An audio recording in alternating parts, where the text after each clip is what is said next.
Καλησπέρα σας, καλώς ήρθατε σε ένα βίντεο ακόμα. Μετά από ένα χρόνο αποχής επιστρέφουμε δυναμικά και συνεχίζουμε τη σειρά προγραμματισμούς σε C.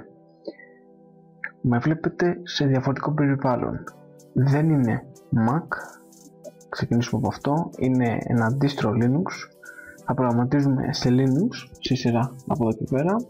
Ο λόγος είναι ότι η δημιουργία της C δημιουργήθηκε για να αναπτύξει ένα νέο περιβάλλον λειτουργικού συστήματος και αυτό είναι το Unix, όπου το Linux βασίστηκε εξαιρετικά στο Unix προκειμένου να δημιουργηθεί.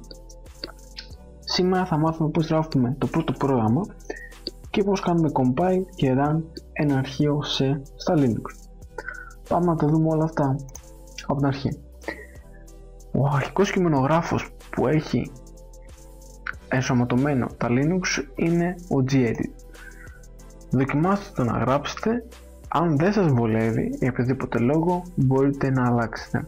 Εγώ χρησιμοποιώ τον Sublime Text και σε Linux και σε Windows γιατί με βολεύει περισσότερο. Έχω ήδη ανοίξει ένα αρχείο και το έχω ονομάσει ls1.c και θα γράψουμε πάνω σε αυτό το αρχείο μας.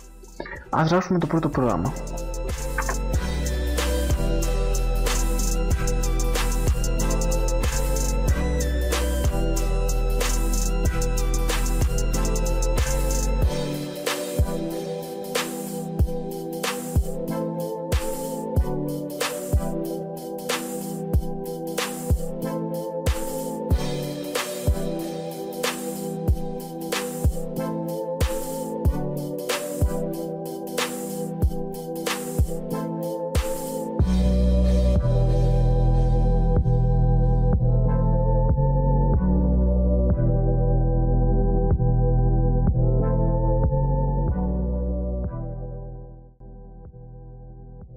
Αυτό είναι το πρώτο πρόγραμμα, ο κώδικας του, ο οποίος είναι αποθηκευμένος σε ένα αρχείο .c. Και τώρα, για να το μεταγλωτήσουμε, στα Windows ήταν απλό ένα κουμπάκι και το κάναμε και όλα ωραία, όλα καλά. Στα Linux δεν είναι έτσι, είναι λίγο πιο δύσκολο, αλλά μόλις εξοικειωθείτε θα είναι όλα εντάξει. Χρειαζόμαστε να ανοίξουμε το τερματικό και με την εντολή pwd μου δίνει που είμαι, που βρίσκομαι και μου λέει ότι είμαι στη διεύθυνση home και στο κατάλογο Κώστας. Για να δω τι παρακάτω έχει πατάω ls. Σε αυτό τώρα βλέπω μέσα τι περιέχει ο Κώστας, ο φάκελος Κώστας, περιέχει όλα αυτά.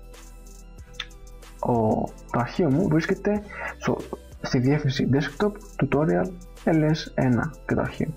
Οπότε θέλω να πάω στο φάκελο tutorial που βρίσκεται στο desktop. Εγώ μέχρι στιγμής είμαι στο προσωπικό μου φάκελο.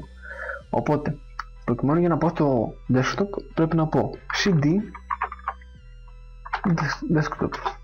Οπότε τώρα βρίσκομαι στην επιφάνεια εργασίας μου. Και αν πατήσω ls μου λέει τι βρίσκεται στην επιφάνεια εργασίας μου. Και τώρα πατάω cd tutorial. Και τώρα να πατήσω ls, θα δούμε ένα φάκελο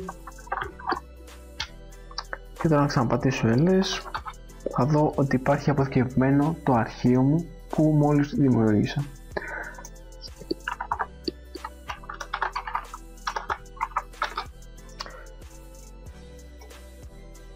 Οπότε τώρα για να το κάνουμε εμείς μεταγλώτηση χρειαζόμαστε την εντολή μεταγλώτησης. Ο compiler μας είναι ο GCC, όπου δηλώνει ότι θα κάνει compile το αρχείο μας και γράφουμε GCC και το όνομα του αρχείου. Το όνομα του αρχείου είναι ls1.c και enter. Δεν μας έβγαλε κάποιο λάθος και όπως μπορείτε να δείτε δημιουργήθηκε ένα εκτελέσιμο αρχείο, όπου στα Windows είναι μορφής alpha.out από default. Θα καταλάβετε γιατί το λέω έτσι αργότερα και πάμε να δούμε τι γίνεται όταν κάνουμε κάποιο λάθος, πώς φαίνεται. Έχω ξεχάσει επίτηδες, έζησα το αυτοματικό και πάμε να ξανακάνουμε μεταγλώτηση. Όπως μπορείτε να δείτε μου δείχνει ότι υπάρχει πρόβλημα και δεν μπορεί να παίξει. Αν διαγράψω και το προηγούμενο εκτελέσιμο αρχείο και ξαναπατήσω GCC, βλέπετε ότι δεν δημιουργείται το εκτελέσιμο αρχείο, γιατί υπάρχει κάποιο λάθος.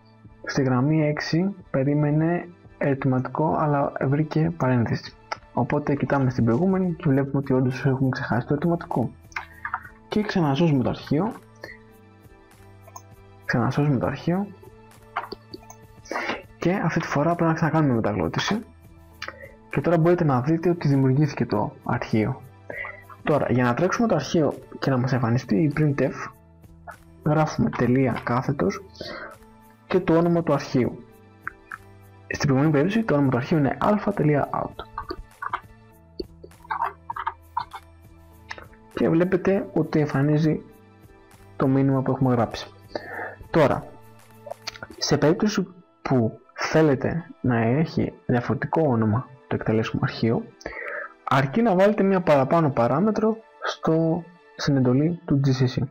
Δηλαδή, γράφουμε GCC, το όνομα του αρχείου, και μετά γράφουμε την παράμετρο -o και το όνομα που θέλουμε να έχει το εκτελέσιμο αρχείο. Εγώ θα πω τώρα YouTube και πατάμε Enter. Όπως μπορείτε να δείτε, στο φάκελο δημιουργήθηκε και ένα δεύτερο εκτελέσιμο αρχείο με το όνομα YouTube. Τώρα, είτε τρέξω το .out είτε το YouTube, θα μου βγάλει το ίδιο αποτέλεσμα.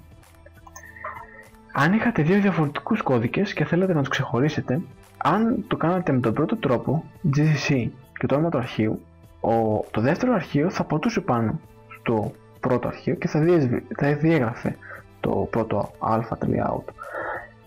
Οπότε έτσι με αυτόν τον τρόπο καθορίζετε σε ποιο αρχείο ανήκει το εκτελέσιμο αρχείο, αν έχετε πολλά αρχεία στον ίδιο φάκελο. Άρα, αν θέλω να το τρέξω τώρα, θα γράψω τελεία κάθετος και το όνομα του αρχείου, το οποίο είναι YouTube, και ξανατρέχω και βλέπουμε δύο διαφορετικούς τρόπους να κάνουμε compile και να κάνουμε εκτέλεση του αρχείου. Η εκτέλεση είναι να μπορώ να εκτελέσω το αρχείο με το όνομά του. Από default τα Linux δίνουν τη μορφή alpha.out. Αν γράψετε μόνο το GCC και το όνομα του αρχείου, πηγαίνει από default σε αυτό το όνομα. Αν θέλετε κάποιο διαφορετικό όνομα, το μόνο που έχετε να κάνετε είναι να προσθέσετε την παράμετρο -o και το όνομα που θέλετε. Το βίντεο ήταν αυτό για σήμερα. Σας ευχαριστώ πολύ που το παρακολουθήσατε. Μείνετε συντονισμένοι, έρχονται και άλλα τέτοια βίντεο. Καλή συνέχεια.